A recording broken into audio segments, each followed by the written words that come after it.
Alright, not even 2 weeks into training camp, and one thing has become clear: the Jihaad Campbell hype is real. But not only that, the Eagles have some insane depth at linebacker. The question is, how much impact will Smael Mondon have, and is he getting overlooked? In this video, we'll talk about that, go over the ongoing battle at cornerback, as it looks like Eli Ricks is surprisingly being considered to start.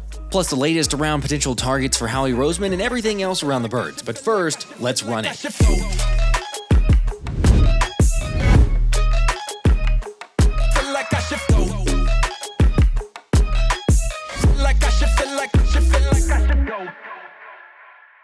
What's up guys, Real Football is back, and to celebrate, do me a favor and drop a like on this video, because if we can get to 3,000 likes, I'm going to do a special giveaway on the next video. Now, while you're hitting the like button for that, one move that I've seen several Eagles fans hitting the thumbs down for is Howie Roseman missing out on tight end Noah Fant, after the 27-year-old officially signed with the Cincinnati Bengals. That feels like a real missed opportunity. Look, I know a lot of people were throwing out his name since when he got released by the Seahawks, but there's a reason why he got released. Granted, I still think he's got some game left, so it's not like I would have been totally against the move if Philly had pulled it off. But we gotta remember, Fant did struggle at times as a blocker. So this whole idea that he could have significantly improved the tight end 2 spot is probably a little far-fetched. If anything, it should just go to show how much the Birds are trusting Grant Calcaterra. Of course, I get it, Grant also leaves a lot to be desired when it comes to blocking like Fant. But to give him some credit, he did say his primary focus this offseason has been to become a respectable blocker and round out his game. Believe it when I see it, muchacho. That's fair, I don't blame you at all. I just think that the whole idea of Fant wouldn't have really moved the needle as much, so you might as well see what your internal guys have. The Eagles and how he like Grant Calcaterra. Maybe he improves his blocking a little bit, but they're just going to stick that route. Having said that, it's a bit harder to see any improvement in that area without full pads on, as after 2 days of pads and a day after a walkthrough, the Eagles decided to practice in shorts and shells. And hey, whatever works, it's understandable when you think about it being another scorching hot day in Philly, although the initial thought was that they'd be in full pads, but, plans change. Heck, we got Nakobe Dean, who's pretty much changing people's minds with each successive practice. Since after getting in work before camp, it left multiple beat writers to admit Dean may not have to go on the PUP list to start the season after all. However, while that part is great news, it's not so much for rookie Andrew Mukuba, who missed another practice. And yeah, not to be overly dramatic here, but I think it just goes to reason, each practice that Mukuba's not out there, it's just less and less likely that he wins the starting job. Still though, kudos to the Rook for doing his best to remain sharp by getting in some light reps ahead of practice with Cooper DeJean and Mac McWilliams, with defensive back coach Christian Parker working them through a drill. By the way, speaking of reps at the safety spot, I've been asked a lot about Lewis Cine. Is he doing anything noteworthy?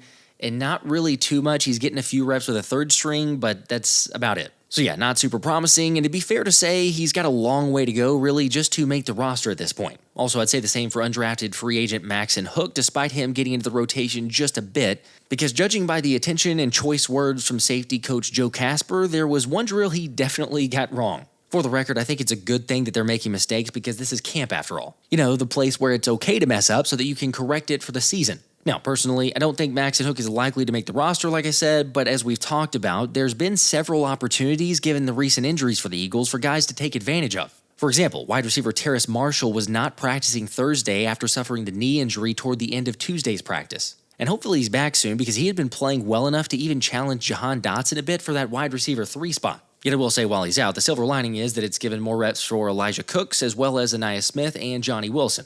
Unfortunately, though, for the latter, Johnny Wilson reportedly had another rough day of training camp. But for Ainias Smith, he's been steadily getting noticed more. Plus, when it comes to making the roster, showcasing ability and versatility on special teams might be the fastest way to lock up a spot. So when special teams coordinator Michael Clay brought up Ainias as a dude to keep an eye on for punt return opportunities, that piqued my interest. I mean, let's not forget, the Texas A&M product won All-SEC first-team return specialist honors thanks to 285 punt return yards his senior year, featuring an 82-yard touchdown against Arkansas and at least 3 other instances where he ripped off 40-plus yard returns. Like, come on, you take that into account in the part where Philly admitted that Cooper DeJean most likely won't return punt this season, and the stock is up a bit for Ainias. Granted, I say that, but Coop is still back there getting reps at returner, and Clay later clarified to admit that if the exciting white wants to return punts, then it might end up being his call. Pretty sure I've talked about this in the past, but I'm really hoping that we get Coop out of punt returns for good. I mean, I get it that he wins practically anywhere on the field, but there's just no reason to risk injury.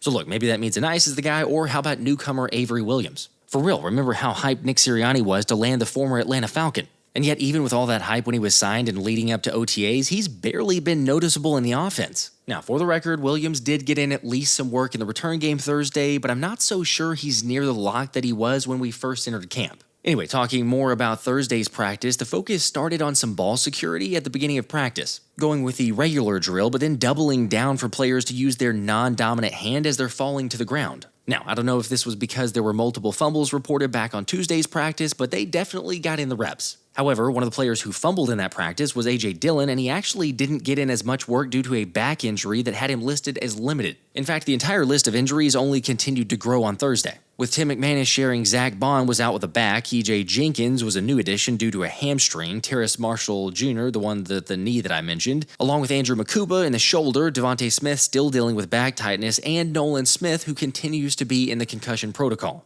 And then for the guys who were limited, it was Jihaad Campbell with a shoulder, Jalen Carter with a shoulder, AJ Dillon with a back, and Cam Jurgens with a back. Now, I'll say this, I still don't think there's any reason to worry. There's plenty of time, but for the guys on the bubble trying to battle out for positions, you got to get on the field. And maybe even more than some people give it credit for. Sent shout out to Underdog's Hayden Winks, but he shared the numbers on weeks 1 and 2 in the preseason have steadily crept up to becoming the biggest influencer on coaches in terms of players' performance for that guy to ultimately make the roster. At the same time, that's not to say some dudes who missed the first game or maybe 2 can't make the roster, but it's clearly more of an emphasis being put on the early games. And I know it's crazy to think about, but you realize we're less than 1 week away from the Birds opener against the Bengals in the preseason. Meanwhile, the positional battles are just starting to heat up, with Adoree Jackson getting back to taking first-team reps over Kelee Ringo for the cornerback spot during team drills, and Sidney Brown was the starter at the safety spot opposite of Reed Blankenship. Although despite getting the start, Jackson didn't really have too many noteworthy plays, and I say that in terms of good ones or bad ones. Whereas for Kelee Ringo, he had a couple instances. For example, on one rep during team drills where Ringo was step for step with AJ Brown,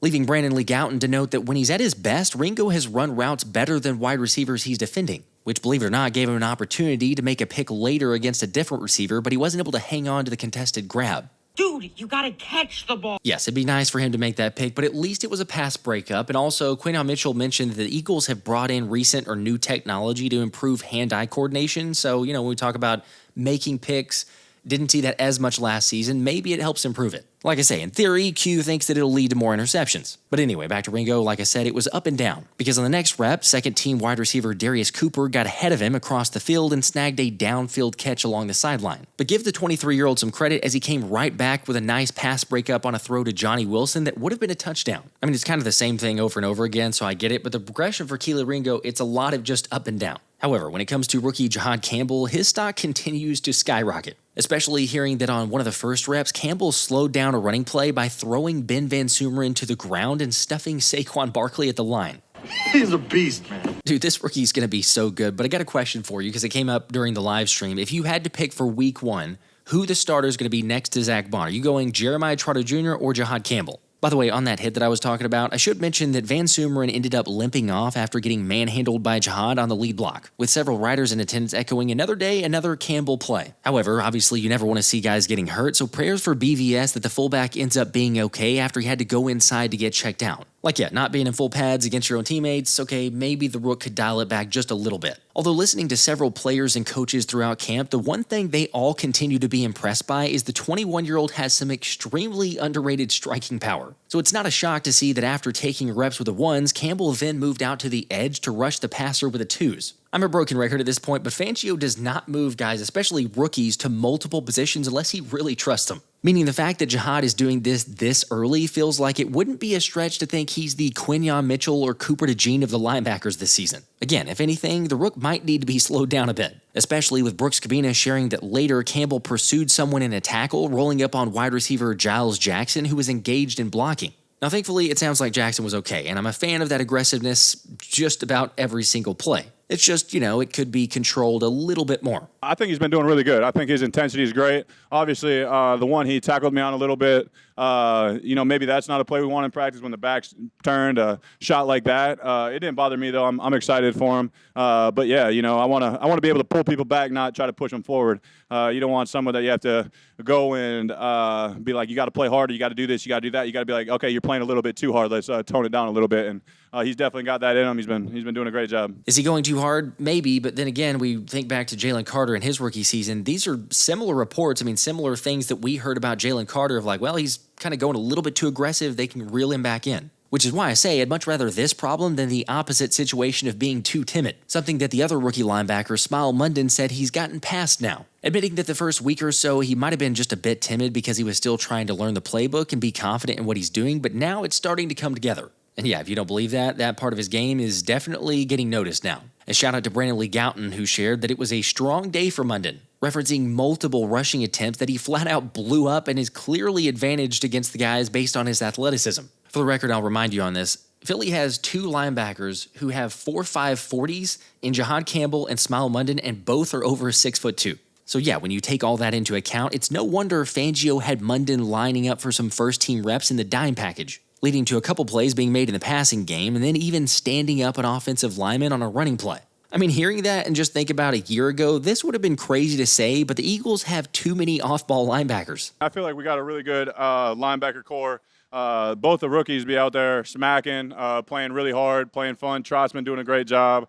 I'm excited for Nakobe to get back. I'm excited for Zach to get back. But I think depth is a great thing because it pushes everybody to get better, and that's what we want to do as a team. I'm sorry, but I can't get over how insane the depth is at linebacker. Heck, you had the Inquirer's Jeff McLaurin admitting that in his near 20 seasons covering the Eagles, he's never seen them have a collection of off-ball linebackers with the potential of the ones they have now, saying Zach Bond, Nakobe Dean, Jeremiah Trotter Jr., Jihaad Campbell, and Smael Mondon are all dudes. Granted, it goes without saying, but Dean has a return from injury, the same guy as he was before, and the rookies have a long way to go. But the beauty is they don't have wishing and hoping vets and undrafted rookies like years past, which really, when you think about it, is two things. One, credit to Fangio for stressing the importance of that position, and two, props to Howie for listening to that advice and getting it done. Also, like we talked about before, not only are these guys crazy talented, but they're the right kind of guys. When you think about the moves Howie's made from drafting you, extending you, and with your roster, what do you most appreciate or what most impresses you about the way he's built this team? Well, I appreciate the conversations that we've had and nudging him to go SEC. And I mean, it's been a lot of Alabama, a lot of Georgia coming through here, and it's been good for us. Nakobe a lot, bro. I be asking Nakobe a lot of questions. I be trying not to annoy him, just asking him stuff, but I be picking his brain a lot because Nakobe real smart, and even at Georgia I was doing the same thing. So to get here and to see how much he's learning and the game he's willing to give me, as a younger guy in the room, Nakobe been great, helping me out. Can I follow one quick? What's that? Go ahead. Does he see things because he's off the field right now that maybe you can't see and it gives him a different perspective? Oh yeah, for sure. Just in general, whenever you're off the field, you're gonna have a broader kind of coach's perspective, seeing things. You're gonna be able to see the X's and O's a lot more than being out there. Because your vision's kind of I wouldn't say tunnel vision, but it's kind of you don't really see as much playing on the field versus when you're off, and you can really see everything, how everything's developing. So, but Nakobe in general, he kind of just got a coach's mindset to him. So just him being off the field, seeing that, he's been able to help me.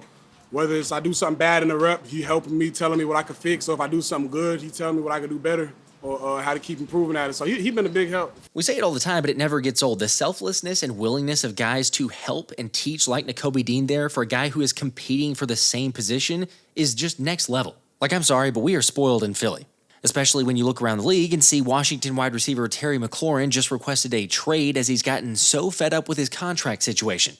Now, the hilarious part is the timing of all this, since head coach Dan Quinn had just said he's building a team for guys who want to get better every single day, saying the team from the end of the season should kick the you-know-what out of the team today. Except less than 6 hours later, Terry McLaurin is saying, nah, no thanks. Every year, someone comes out of this looking like a donkey. Can you imagine any of this stuff going on with Howie Roseman? Okay, obviously not because he knows how to take care of business and things never really escalate to this point. But yes, you're right. Like Jeremy Fowler pointed out, trade requests don't often result in a trade. Think Trey Hendrickson, Deebo Samuel, T. Higgins, and Brandon Ayuk, since none of them actually got traded on a year in which they requested their trade. But still, just the uneasiness of the entire situation makes you grateful that we don't have to put up with that mess.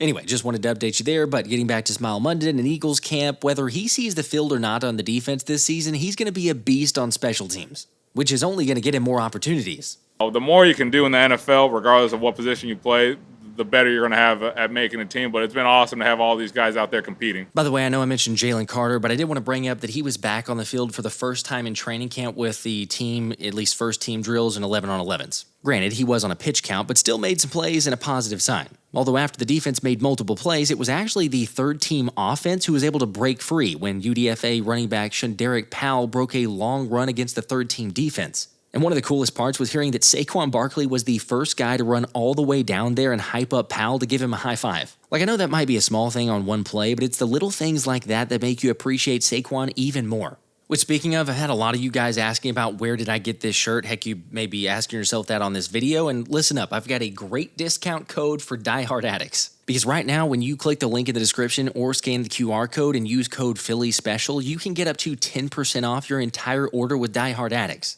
And look, you guys know I take my t-shirt game very seriously. So when Die Hard Addicts reached out to be the official hookup for Eagles gear on the channel, it didn't take long to realize that it was the 1 + 6 = 7 type of connection. And not only do they have shirts featuring Jalen and the Slim Reaper, they've got just about every player that you can think of. Plus, their vintage tees are 100% cotton, hand-designed and made, and with a front and back design. So check them out and use code Philly Special or scan the QR code to stock up on these original fits that tell stories, build connection, and are definitely a conversation starter. Also, maybe not a surprise, but I think this Saquon one is probably my favorite so far. Oh, one more thing about Barkley. He has been making plays at camp. It's just that they kind of seem to be the norm for most people, which is why his name probably hasn't come up as much. However, you also have guys like Shunderick Powell, who I mentioned that made several other good plays, with ESP noting his speed being something that very easily stands out. I mean, for those counting, that's now 2 to 3 days that Powell has turned some heads. Yet if there's someone who really got the attention on Thursday, it's Eli Ricks after the cornerback picked off Jalen Hurts on an overthrow during a red zone situational period.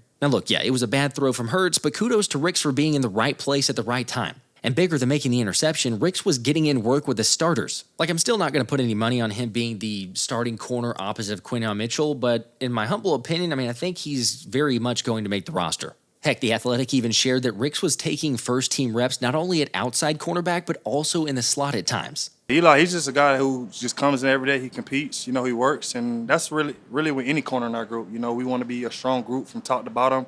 We want to compete and just go out and make plays. All right, overall, the defense won another day versus the offense in practice, and in particular took over during the situational period at the end, with Jalyx Hunt and Jordan Davis each coming up with a sack. And then Johnny Wilson missing a play for the offense as well. Like I said, Johnny struggled, but so did Jalen Hurts in the offense, as QB1 had an overthrow to Jahan Dotson towards the end zone, and then later Dallas Goedert dropped a pass that probably should have been caught. Of course, for the record, no reason to panic, and Hurts only ended up throwing the ball 11 times on Thursday. But yes, 6 for 11 isn't exactly what everyone wants to see. Anyway, I'm not freaking out about the offense not firing on all cylinders. I don't think that you should be either. As far as some record keeping here, the Eagles practice on Friday, off on Saturday, back on Sunday. Again, we'll have all the recaps for you. Make sure to like, subscribe, stay tuned. Some exciting things planned.